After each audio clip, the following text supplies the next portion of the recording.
বসন্তের বাতাসের মতো বদলে যাচ্ছে বর্তমান পৃথিবীর যুদ্ধের চিত্র। এখন আর আগের মতো যুদ্ধ শুধু বন্দুক কিংবা সৈন্যের ব্যাপার নয়। এখন যুদ্ধ চলে এসেছে সাইবার স্পেসে। ড্রোনের চোখে এখন শত্রুকে চিহ্নিত করা হয়। রাডার ফাঁকি দিয়ে শত্রু রাষ্ট্রের ওপর গোয়েন্দা তৎপরতা চালানো হয় আধুনিক সব যুদ্ধ বিমানের সাহায্যে। বর্তমান পৃথিবীর সাম্প্রতিক যুদ্ধগুলো আমাদের শিখিয়েছে এক নতুন বাস্তবতা। ইরান ইসরায়েল দ্বন্দ্বে ড্রোন আর মিসাইলের ঝড়ে আকাশ ছেয়ে গেছে। এই সংঘর্ষ পুরো মধ্যপ্রাচ্য জুড়ে আতঙ্ক ছড়িয়ে দিয়েছে। আর কিছুদিন আগের ভারত পাকিস্তানের আকাশ যুদ্ধ, যেখানে আধুনিক ফাইটার জেট, ইলেকট্রনিক ওয়ারফেয়ার আর ড্রোন প্রযুক্তি যুদ্ধের চেহারা পাল্টে দিয়েছে। আর এই বাস্তবতায় প্রশ্ন জাগে, আমরা কোথায় দাঁড়িয়ে? বাংলাদেশের সামরিক সক্ষমতা কি যথেষ্ট? আমরা কি নিরাপদ? এই ভিডিওতে আমরা সেই প্রশ্নগুলোরই উত্তর খুঁজব। বাংলাদেশের ভৌগোলিক অবস্থান আমাদের শক্তি, আবার বড় চ্যালেঞ্জও বটে। ভারতের সঙ্গে 4000 কিলোমিটারেরও বেশি সীমান্ত আমাদের। সেখানে প্রায়ই ঘটে চলেছে বিভিন্ন উস্কানোমূলক ঘটনা, গুলি বিনিময় আর প্রাণহানি। মাঝে মাঝে সামরিক মহড়ার মাধ্যমে চাপ সৃষ্টি করা হয়। আমাদের পূর্ব দিকে মায়ানমার, যেখানে অস্থিরতা আর সশস্ত্র সংঘর্ষ লেগেই আছে। রোহিঙ্গা অনুপ্রবেশ আর সীমান্তে মায়ানমার থেকে মর্টার গোলা এসে বাংলাদেশের সীমান্তে পড়া এখন নতুন কিছু নয়। দক্ষিণে বঙ্গোপসাগর, যেখানে চীন, ভারত আর আমেরিকার প্রতিদ্বন্দ্বিতা চলছে সামুদ্রিক ও অর্থনৈতিক আধিপত্য ঘিরে।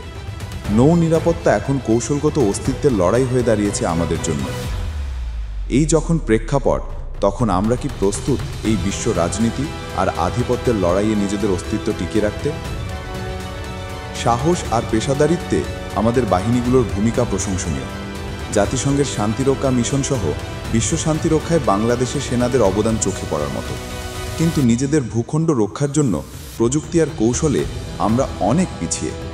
2025 সালের বাজেটে সামরিক খাতে বরাদ্দ হতে পারে 40,000 কোটি টাকা, ডলারে যা প্রায় 4.7 বিলিয়ন। এদিকে আমাদের পার্শ্ববর্তী দেশ ভারতের বাজেট 70 বিলিয়ন, পাকিস্তানের 12 বিলিয়ন ডলার। এই ব্যবধান শুধু সংখ্যার বিষয় নয়, আমাদের সামরিক সক্ষমতা অর্জনের সদিচ্ছার বাস্তব চিত্র। এখনও MiG-29 আর F-7BG'র মতো পুরনো কিছু যুদ্ধবিমানই বাংলাদেশের আকাশ রক্ষার মূল ভরসা। যেখানে আমাদের প্রতিবেশী রাষ্ট্রগুলো ব্যবহার করছে চতুর্থ প্রজন্মের রাফায়েল বা F-16 মতো যুদ্ধবিমান, যেগুলোর কাছে আমাদের ব্যবহৃত বিমানগুলো খেলনাই বলা চলে। কিছুদিন যাবত অবশ্য JF-17 থান্ডার আর চীনের J-10C যুদ্ধবিমান ক্রয়ের কথা শোনা যাচ্ছে কিছু মিডিয়ায়। নৌবাহিনীতে কিছু আধুনিক যুদ্ধজাহাজ আছে, 2টি KSS-1 সাবমেরিন এসেছে, আরও 6টি প্রস্তাবিত। তুরস্কের বাইরাক্তার TB2 ড্রোন, TRG-230 আর TRG-300 রকেট সিস্টেম যোগ হয়েছে কিছুদিন আগে। তবে আমাদের নেই কোনো ব্যালিস্টিক বা ক্রুজ মিসাইল, নেই দূরপাল্লার এয়ার ডিফেন্স সিস্টেম, নেই পর্যাপ্ত রাডার কাভারেজ, যেগুলো বর্তমান আধুনিক যুদ্ধের মূল চালিকা শক্তি। প্রযুক্তিতে পিছিয়ে থাকা আমাদের বড় দুর্বলতা। আবার এর সাথে যোগ হয়েছে রাজনৈতিক সদিচ্ছার অভাব।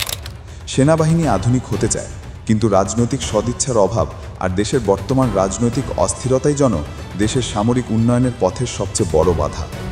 যখন একটি দেশের রাজনৈতিক দলগুলোর স্বার্থ জাতীয় স্বার্থের চেয়ে বড় হয়ে যায়, প্রতিরক্ষা খাত তখন পিছিয়ে পড়বেই। আমাদের দরকার দল মুক্ত প্রতিরক্ষা নীতি, যেখানে জাতীয় নিরাপত্তার গুরুত্ব থাকবে সবার আগে। সদিচ্ছা আর ঐক্য ছাড়া আধুনিক সামরিক শক্তি হওয়া সম্ভব নয়।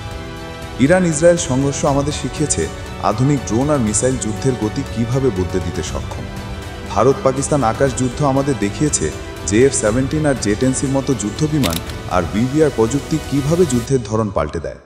এই আধুনিক যুদ্ধের যুগে টিকে থাকতে আধুনিক প্রযুক্তির বিকল্প নেই। বাংলাদেশকে সামরিক বাহিনীগুলোকে আধুনিক প্রযুক্তির সঙ্গে গড়ে তুলতে হবে। নিরাপত্তা মানে শুধু অস্ত্র নয়, গোয়েন্দা তথ্য, দাপ্তরিক ত্রুটি ব্যালেন্স আর সাইবার নিরাপত্তা প্রয়োজন। তরুণ সৈন্যদের আধুনিক প্রশিক্ষণ দিতে হবে।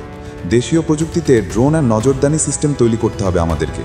সীমান্তে স্মার্ট সার্ভেলেন্স বসাতে হবে। গবেষণা আর উন্নয়নের জন্য বাজেট বাড়াতে হবে কৌশলে। সবচেয়ে গুরুত্বপূর্ণ, জনগণ আর নেতৃত্বের ঐক্য। দেশপ্রেম মানে শুধু লাল সবুজের প্রতি ভালোবাসা নয়। শুধু চেতনা ব্যবসা দিয়ে দেশের সার্বভৌমত্ব রক্ষা সম্ভব না। আমাদেরকে কাজে, সিদ্ধান্ত আর দায়িত্বে এটি প্রমাণ করতে হবে। ভিডিওটি ভালো লেগে থাকলে আর এমন আরও তথ্যভিত্তিক কন্টেন্ট পেতে চাইলে এখনই সাবস্ক্রাইব করুন ডেইলি ফিচার ওয়ার্ল্ড।